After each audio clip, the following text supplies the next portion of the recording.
फिर वो रटन विहार नहीं करते थे, एक ही जगह पे चतुर्मास संत लोग रुके करते थे। तो एक संत ऋषि मुनि अपने शिष्यों के साथ कहीं गए थे और वहां पे बीच में चौमासा जो था, बारिश आरंभ हो गई।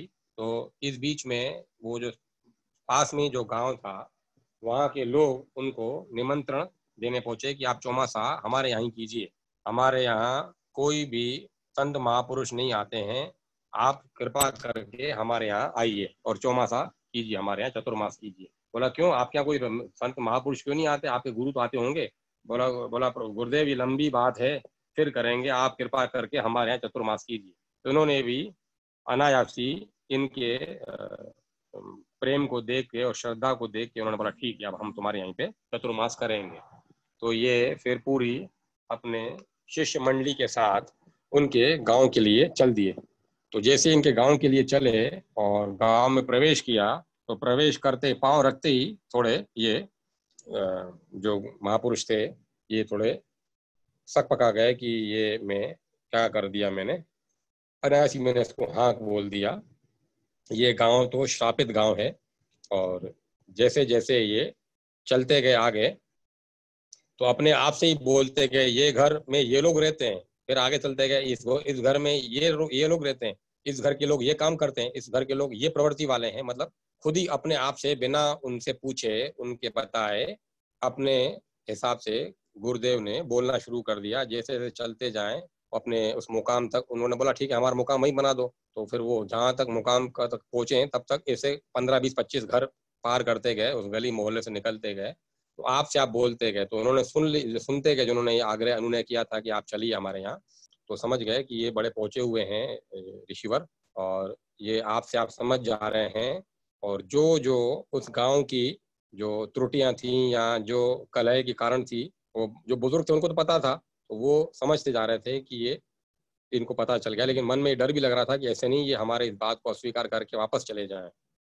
तो ये डर भी रहे थे। और ऐसा करते करते उस मुकाम तक पहुंच गए। मंदिर बना था, मंदिर के बगल में आश्रम बना था, बहुत अच्छा मुकाम था, बहुत अच्छा मंदिर था वो। इससे पहले पूर्व में, काफी पूर्व में यहाँ संत ऋषि आया करते थे, तो उनके लिए जो व्यवस्था की हुई थी, तो वही व्यवस्था पुरानी बनी हुई थी। लेकिन काफी समय से, काफी चीरकाल से यहाँ पे संतों का आवागमन बंद हो गया था, बाधित हो गया था, रुक गया था। तो जब वो देखे तो अच्छी व्यवस्था दिखी वहाँ पे, अच्छी मुकाम दिखा उनको। तो संत जी वहाँ रुक गए और उन्होंने बोला कि आप सब में से कौन ऐसा होगा जो यहाँ पे, जिनको हम सब बता दें कि हमारा नियम क्या है, हमारा कर्म कैसा है, तो हम उस हिसाब से कब किससे कैसे मिलेंगे और क्या लेंगे, क्या खाएंगे, क्या पिएंगे और क्या हमारे नियम रहेंगे, उन सबसे उनको अवगत करा दें। 4 माह से 4 महीने रहेंगे तो हर चीज बता दें कि वक्त बेवक्त काम का उन नियम का उल्लंघन नहीं हो, उस निमित्त को एक को पावन कर दें। सबको कहाँ तक बताएंगे? तो उन्होंने बोला कि हाँ, यहाँ पे एक समझदार जो उनमें था, बोला उनको नियुक्त कर रहे हैं, उनको बुलाते हैं। तो उनको बुलाया। तो जैसे वो आए, उनको वहाँ आना हुआ, तो उन ऋषि मुनि ने देखा कि ओहो, मैं तो किसी विपत्ति में आ गया, ये गांव ऐसा है। तो खैर ठीक है, वो तो जगत का भला करने वाले हैं ऋषिवर, जो संत साधु जो हैं प्रभु के मानने वाले। तो उनसे वो आए, उनसे मुलाकात की, बोला ठीक है मिल लिए, तो अब तुम जाओ वापस, अब हम जब तुम्हें बुलाएं तब आना, हम तुम्हें तब बताएंगे कैसा है नियम, क्या है कायदा कानून, अभी तुम जाओ, हमारे बुलाने पर आना। तो ये पहला दिन था जब ये आए थे, और पहले दिन इनको बुला के मुलाकात की, और फिर ये इनको बोला यहाँ से जाइए आप, जब हम बुलाए तब आना। तो वो दिन तो गया। दूसरा दिन हुआ। दूसरे दिन इनके उस मुकाम से कोई भी न साधु संत कोई बाहर नहीं निकला, कोई भी इनके शिष्यगण बाहर नहीं निकले। और बाहर जिनको ये सेवा दी गई थी वो आए, सुबह शाम दोपहर रात आए, बार बार देखें आके, और दूसरे गांव वाले भी आके देखें, लेकिन कोई भी सन्यासी, कोई भी साधु जो वहां पे चतुर्मास करने आए थे उनकी मंडली में से, उनके शिष्यों में से कोई भी बाहर नहीं आया। एक दिन पूरा बीत गया, 2 दिन पूरे बीत गए, 3 दिन बीत गए, 4 दिन बीत गए। 5वें दिन संध्या काल में एक इनका शिष्य बाहर आया था। तो उनसे बोला कि वो गुरुजी ने हमें बोला है, और इनको काफी दुख हो रहा था कि हमने गलत गुरुजी को बोल दिया आने के लिए, हमारे गांव में इसलिए कोई आता नहीं है। और जब से ये पुण्य आत्मा आए हुए हैं, इन्होंने अन्न का दाना नहीं लिया, कुछ खाया नहीं। और 5 दिन तक, ये 6ठा दिन, एक दिन तो पहला था, वो 6ठा दिन चला गया।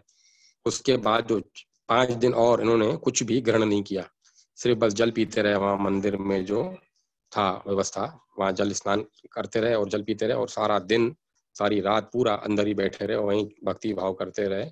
जब ये 5वें दिन जब इनसे मुलाकात हुई तो उन शिष्यों से पूछा कि आप बताएंगे या गुरुजी के पास चलें, गुरुजी बताएंगे कि कैसा मुझे क्या सेवा करनी है, आप लोगों के लिए क्या क्या व्यवस्थाएं रखनी है।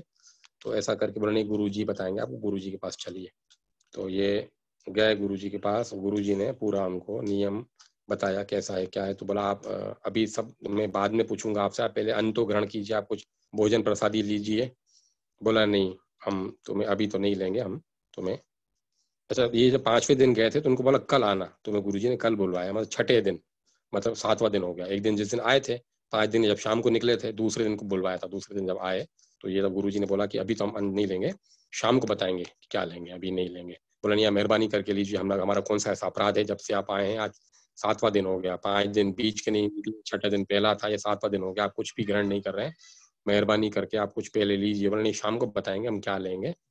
तो पूरा इनको नियम सब समझा दिया। और जिस उस दिन सब इनसे मिलने पूरे गांव के लोग दर्शन करने भी आए थे, क्योंकि इनकी ख्याति सुन ली थी कि अपने आप से बता दिया था, इस घर में ये रहता है, इस घर में ये करते हैं, इस घर में ये कर्म है, इन घर गाँव वाले, इन घर वालों के ये काम है, ये व्यवसाय है। सब वो पहचान देते गए थे, अलग अलग घरों की अलग अलग पहचान दी और वो पहचान बिल्कुल सच निकली थी। और 5 दिन तक बिना कुछ खाए व्रत में रहे थे वो, अन्न का दाना नहीं लिया था। तो इनकी ख्याति उस गांव में हुई कि हाँ ये पोचे हैं, मतलब पोचे हुए हैं ये, तो इनके दर्शन करने चले। तो गांव वाले सब उनके दर्शन करने आए। तो उन्होंने बोला आप भोजन लीजिए, बोला नहीं अभी कुछ नहीं लेंगे। फिर बहुत जिद करने के बाद ये फिर उन्होंने आग्रह स्वीकार किया कि ठीक है, हम सिर्फ फल लेंगे, शाम को फल लेंगे और दूसरे दिन से हम भोजन लेना शुरू करेंगे, आज केवल फल लेंगे। और इस बीच में इन्होंने बोला कि अभी इस 10 घरों से, पूरे गांव वाले आ चुके थे, बोला सब आ गए, बोला अभी 10 घरों से अभी ये लोग नहीं आए हैं, इनको भी बुला लाओ। तो वो जो सेवा के निमित्त वहां खड़े हुए थे, तो उन्होंने आदेश दिया दूसरों को कि जाओ इन 10 घरों से इनको लेके आओ। तो 10 घरों से भी बुलाया गया। तो बोला ये समझ गया कि यार ये तो बिना कहीं जाए यहीं बैठे हुए एक जगह पे, इनको हर चीज यहीं ज्ञात हो रही है, पूरे गांव का नक्शा इनके सामने है, कौन क्या कर रहा है, कौन कहाँ है, और इन 10 घरों से लोग नहीं आए हैं। तो उनको बुला लिया गया, आ गए। तो बोला सब लोग आ गए। बोला नहीं, अभी भी ये 3 लोग नहीं आए हैं, इन तीनों को भी बुलाओ, नाम लेके बताया, इन तीनों को भी बुलाओ। तो वो तीनों को भी बुलाया गया। जब पूरा गांव एक तरफ हो गया तो फिर 3 क्या करेंगे, जब देखेंगे सब लोग यहाँ पे, तो उनको भी मन मार के, चाहे वो भक्ति पूर्वक हो या मन मार के आना हुआ मन मार के ही वो आए वहां पे, लोक लाज के हिसाब से उनको आना पड़ा वहां पे। तो जैसे वो आए तो गुरुजी ने उनको बोला, बाकी कुछ नहीं पूछा, तुम क्यों नहीं आए थे, तुम्हें बुलाया, ऐसा कुछ भी नहीं पूछा। बोला आज तुम्हें यहीं मेरे आश्रम में रहना है, संध्या होने वाली है, आज रात की सेवा तुम्हें ही है, तुम तीनों ही रहोगे। तो वो वैसे ही मन मार के आए थे, लेकिन सब पूरा गांव एक तरफ खड़ा था तो कुछ कह नहीं पाए। बोला ठीक है रहेंगे। बोला अब जो तुम लोग अपने घर से जो खा के आए हो वो खा के आए, इसके बाद अब तुम रात को कुछ भी नहीं खाओगे और यहीं मेरे यहीं रहोगे। और उनको झाड़ू पकड़ा दिया कि इन जगहों की सफाई करो, बाकी सब लोगों को चलता कर दिया, बता आप सब लोग जाओ। वो एक नियम था, इस टाइम आना है, इस टाइम नहीं आना है, तो उस नियम, वो टाइम पूरा हो गया तो उन सबको भेज दिया। तो 3 लोग ये थे और कुछ लोग जो उनके चौथे जो थे, जिनकी सेवा में हमेशा लगे रहते थे, जिनको मुखिया बनाया था सेवा कार्यों के लिए, वो थे। और उनके साथ कुछ उनके सहायता के लिए लोग थे। तो उनको बोला कि झाड़ू पोछा लगवा। तो जो आए थे 3 लोग, वो बहुत रईस घर से थे, बहुत अमीर घराने के थे, वो जो अपने घर में भी हर कार्य के लिए उनके यहाँ नौकर चाकर थे। तो उन्होंने कभी काम किया नहीं था, उनको ये काम पकड़ा दिया और खाना पीना कर दिया बंद। उस रात कुछ खाना नहीं है आपको। तो वो बड़े दुखी हो गए, लेकिन वो मरे मन से भी करते रहे। और करते करते ये फिर इनको बोला कि अब तुम्हारा ये काम पूरा हो गया, बल्कि जल भी धोए भी। तो झाड़ू पोछा करके पूरे उनसे सेवा करवाई, उनके तन को वहाँ घिसा, उनके शरीर को वहाँ घिसा उन्होंने। और फिर उनको भूख भी लगाई थी। तो गुरुजी ने जो अपने फल बुलवाए थे वो फल इन्होंने भी खाया और इनको भी दिए फल, बोले तुम लोग फल खाओ। वो फल खा के अब रात को यहीं आराम करना, लेकिन इस आश्रम से बाहर निकलना मत। अगर इस आश्रम से बाहर निकलोगे तो डंडे पड़ेंगे तुमको। और काफी सावधानी पूर्वक गुरुजी ने 4 बार उनको बोला कि इस आश्रम से बिल्कुल बाहर मत निकलना। सुन लिया तुमने, बिल्कुल बाहर मत निकलना। 4 बार बड़ा समझा के सावधानी पूर्वक बोला कि बिल्कुल मेरी बात का उल्लंघन मत करना और यहीं रहना।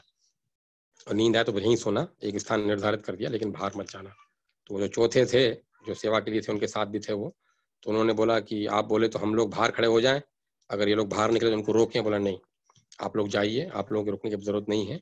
आप यहीं रहे, आप लोग जाइए। तो वो लोग गए, फिर ये चौथे को रोक दिया था गुरुजी ने, वो चौथे रोक गए थे वहीं पे, और बाकी सब जो उनके सेवा कार्य थे सब चले गए। तो ये जो सेवा करके खत्म हुआ, और इनको भूख बहुत लगी थी, बहुत ज्यादा भूख लगी थी, उनको फल भी दिए, तो फल भी उन्होंने बड़े चाव से खाए, और फिर वो सो गए वहां पे। और ऐसे सोए कि हर तरह से चिंता से, रोग से बिल्कुल निवृत्त हो गए, किसी भी तरह का भय, डर, शोक कुछ नहीं रहा, और मस्त तगड़ी नींद ली इन्होंने। और सुबह ब्रह्म मुहूर्त में जब ये उठे, गुरु जी उनके शिष्य मंडली पूरी उठी, और फिर इनको भी उठाया, तो ये भी उठ के तरोताजा हो गए थे, अच्छी नींद ली थी इन्होंने। ऐसी नींद घर में नहीं ले पाते जैसी नींद इन्होंने यहाँ पे ली। उठ गए, फिर ये गुरु जी के सब शिष्य जाने लगे नहाने के लिए। तो बोला हम भी चले आपके साथ, बोला हाँ तुम भी चलो। अब कपड़े लाए थे अपने, तो वो तीनों और वो चौथे वो जो थे वो भी गए साथ में। स्नान किया, फिर आके ध्यान किया, पूजा की, और सब चीजों को उन्होंने के साथ साथ देखा कि कैसे पूजा पाठ करते हैं और कैसे होम हवन करते हैं। हवन में जो सामग्री डालते हैं उसको होम बोलते हैं। किसी ने मेरे को मैसेज किया तो बता रहा हूँ मैं उसको। जो हवन करते हैं, हवन में जो सामग्री डाली जाती है सुहा सुहा करके, तो उसको होम करना कहते हैं कि होम किया, हवन में डाला जो उस सामग्री को होम करते हैं। तो वो सब सीखा इन्होंने, देखा, और इनको काफी आनंद लगा, बहुत अच्छा लगा। बोला हमने आज तक का जीवन व्यर्थ ही जी लिया, एक दिन के एक घड़ी के संग से, केवल एक रात के संग से हमें इतना आनंद हो गया। और वो गुरु जी के चरणों में बिल्कुल अनन्य भक्ति करने लगे उनकी। फिर उनका जो नियम था उस नियम पे सब लोग आते थे। फिर जो दूसरे जो घर थे उनके लिए बोला कि अब रात आज सेवा इनकी रहेगी और आप लोग घर जाइए। तो बोला नहीं गुरुजी हमें घर मत भेजिए, हमें यहीं पे कहीं पे स्थान दे दीजिए, हम रात में यहीं सो जाएंगे। बोला नहीं, अब दूसरों को भी आना है, आप लोग जाइए। और लेकिन जैसे नहीं अपन आजकल जैसे चल रहा है क्वारंटाइन कर रहे हैं अपन, कि 14 दिन क्वारंटाइन करना है, 7 दिन 8 दिन क्वारंटाइन रहना है, घर से निकलना नहीं है। तो जो इनकी सेवा के आश्रम में सेवा में रहते थे, जो इनके मुकाम पे सेवा में रहते थे, उनको सख्त हिदायत रहती थी कि आज जब अपने घर जाओगे शाम को, तो रात भर कहीं निकलना मत, रात भर अपने घर पे ही रहना, कहीं जाना मत। एक तो अपने आश्रम में रखते थे एक रात, दूसरी रात उनको बोलते थे अपने घर रहना, कहीं और मत जाना। तो ऐसा करके अलग अलग घरों से अलग अलग इन सबको बुलाते रहे। और जो शिष्य जो वहाँ गांव वाले थे, ग्रामवासी थे, वो आनंद से सब सराबोर हो गए भक्ति से। और सब लोगों ने वहाँ पे साथ भोजन भजन वहीं सबका साथ होने लगा, और गुरु की शरण में रह रह के और काफी प्रसन्नता का वो अनुभव करने लगे। और जो सेवा की और पूजा की जो विधि थी वो भी गुरु के शिष्यों के द्वारा प्राय सभी ग्रामवासियों ने सीख ली और साथ में भक्ति किया करते थे। और इन 4 महीनों में, जो चतुर्मास जिसको बोलते हैं, बारिश के 4 महीनों में, बीच में भी ऐसे कई त्योहार आते हैं जिनका वो त्योहारों को उत्सव पूर्वक वो बनाने लगे, महोत्सव की तरह मनाने लगे। कि घर में एक तो मेहमान आए हुए हैं, वो भी गुरु के रूप में, ऐसे बड़े पहुंचे हुए दरवेश आए हुए हैं गाँव में, तो पूरे गाँव के मेहमान हैं, तो वो महोत्सव जैसा मनने लगा। तो फिर काफी जो थे दूसरे गांव वाले, तो इस गांव में दूसरे घर वाले बोलते थे कि गुरुजी अब हमारे घर भी पगला कीजिए, हमारे घर भी आप चलिए, अपने गांव अपने चरण हमारे घर पे घुमाइए। गुरुजी बोलते हाँ चलेंगे चलेंगे। ऐसा काफी समय गुजरता गया। तो उनके एक घर में एक का छोटा बच्चा था और तोतला बोलता था वो। तो वो गुरुजी के पास गया बोलने, उनके पिताजी ने बोला गुरुजी को बोलो तुम्हारे घर अपने घर चलें। तो उन्होंने तोतली भाषा से, तो तोतले सुर में गुरुजी को बोला गुरुजी आप हमारे यहाँ नहीं चल रहे, हम आपको रोज बोलते हैं, हमारे पिताजी बोलते हैं रोज। तो गुरुजी सुन के बहुत हंसे और उसको बहुत राजी हुए। बोला चलो चलो चलते हैं, अभी चलते हैं, अभी उठो अभी चलते हैं। तो गुरुजी उनके साथ उसी दिन गए। और ऐसा करते करते गुरुजी जब सबकी फिर होड़ लगती है कि आप हमारे घर चलिए, हमारे घर चलिए, उनके यहाँ हमारे चलिए। तो ऐसा उन 4 महीनों में हर किसी के घर गए, जैसे एक घर नंबर 1, घर नंबर 2, फिर इस गली के पीछे जो तीसरा घर है, इस तीसरे घर में, चौथे घर में, ऐसे करते करते गुरुजी ने पूरे गांव में लगभग सबके ही घरों में पैर अपने घुमाए। और घर वो गांव पूरा अच्छा पवित्र हो गया, सब लोग भक्ति भाव में लीन हो गए। ऐसा करते करते ये इनके 4 महीने पूरे हो गए। फिर गुरुजी ने बोला कि अब हम बस विदा लेते हैं, हम जाते हैं। तो गांव वाले बोले नहीं गुरुजी आप यहीं रुक जाइए, हम आपका यहीं आश्रम बनाते हैं। बोला नहीं। तो इस बीच में गांव वाले पूछते थे कि गुरुजी हमारे गांव में ऐसा क्यों कोई आता नहीं था, कोई महात्मा नहीं आता था। बोला बताऊंगा बाद में। तो जब इनके 4 महीने पूरे हो गए, जब जाने लगे, तो फिर जब देखा कि सब लोग इस भाव से, इस अंदाज से देख रहे, तो समझ गया कि कुछ जानना चाह रहे हैं। तो सभी गांव वालों को बोला कि अभी से काफी समय पूर्व आपके पूर्वजों से कईयों के साथ अन्याय हो गया था, कईयों के हक खाए गए थे, कईयों को कष्ट पहुंचाया गया था, कईयों को दुख पहुंचाया गया था, जिसके चलते चलते जो आप लोग जो पूजा पाठ करते थे वो भगवान तक नहीं पहुंचता था। और आपके यहाँ जैसे जहाँ पे किसी का आत्मा दुखी हो या किसी को कष्ट हुआ हो तो समझाइश के तौर पे गुरु समझाते हैं, भक्तजन समझाते हैं, अगर वो नहीं समझेंगे वो चीज़ बढ़ती चली जाती है, मात्रा बढ़ती चली जाती है। तो ऐसे कलेशों से और ऐसे मलेच्छों से हरि भक्त दूर होने लगते हैं। तो इस प्रकार वो इतना गांव मलिन हो गया था, इतना वो तृप्त हो गया था गांव, जैसे कहते हैं ना बिल्कुल जाति भार, गांव भार, वो बिल्कुल बायकॉट हो गए थे वो, कि उनके गांव में लोग आना ही पसंद नहीं करते थे। तो ऐसे इस मलिन गांव को भी इन्होंने, जो संत जी आए थे, ये शिव भक्त थे, महादेव के भक्त थे, तो इन्होंने महादेव से 5 दिन तक बिना कुछ खाए पिए बड़ी याचना की, बड़ी पूजा की इस गांव के उत्थान के लिए, उद्धार के लिए। बड़ा उन्होंने विनय किया उनसे, प्रभु से, और तब जाके प्रभु ने स्वीकार किया और प्रभु ने बोला कि अब सबको तुम आनंद पहुंचाओ, सबको प्रसन्नता पहुंचाओ, सबको ये सिखाओ और सबके यहाँ जाओ, सबको आनंद करवाओ। ऐसे इसीलिए इन्होंने अपने यहाँ जहाँ जहाँ जो चीज को दोष थे उनको एक रात अपने यहाँ रखते थे, फिर दूसरी रात उनको अपने यहाँ घर रहने के लिए बोलते थे खुद के यहाँ।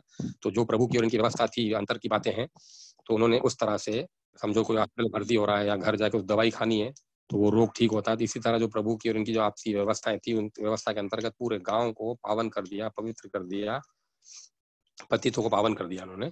और फिर इस गांव ने बहुत तरक्की भी की और इन गांव में जो भक्ति भाव बहुत बढ़ गया था, कईयों को शिव जी ने दर्शन भी दिए।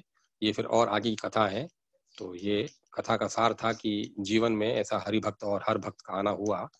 और जैसे अपन प्राय भक्ति तो करते हैं, पूजा तो करते हैं, लेकिन वो पूजा अपनी पहुंच रही है कि नहीं पहुंच रही, ये भी एक अपने आप में बड़ा प्रश्न चिन्ह है।